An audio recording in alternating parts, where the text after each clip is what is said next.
President Trump heads to Argentina today to meet with world leaders after a stinging setback over the killing of Washington Post contributor Jamal Khashoggi.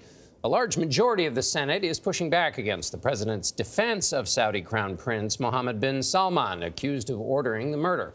The Republican-led Senate voted 63 to 37 yesterday to end U.S. military support for the Saudi-led war in Yemen. Even the president's closest ally, Senator Lindsey Graham, voted in favor. I changed my mind because I'm pissed. The way the administration's handled the Saudi Arabia event is just not acceptable. The briefing today did not help me at all better understand the role that MBS played in the killing of Mr. Khashoggi. Lindsey Graham speaking there with his gut. Major Garrett is at the G20 meeting in Buenos Aires with the challenges the president faces there and at home. Major, good morning.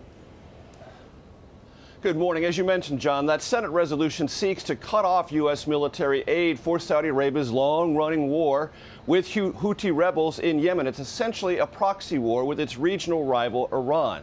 Now, yesterday, the White House threatened to veto any kind of congressional action of this kind. And that Senate vote, clearly a setback for the administration, came after a closed-door Senate briefing led by Secretary of State Mike Pompeo and the Defense Secretary James Mattis. After that briefing, Mattis sidestepped questions about Crown Prince Mohammed bin Salman's role in Khashoggi's death, telling reporters, quote, "We have no smoking gun. He," meaning the Crown Prince, was involved.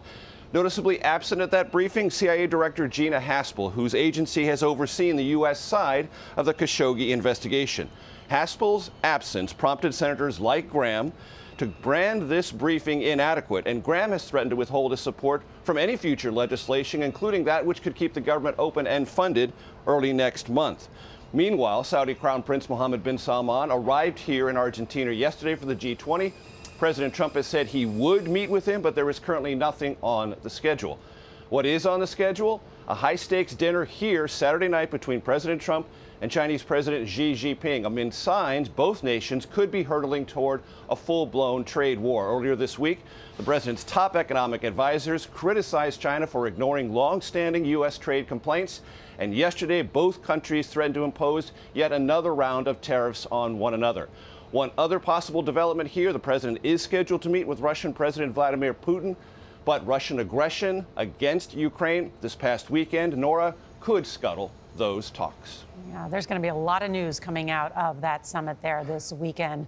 Major Garrett in Argentina, thank you so much.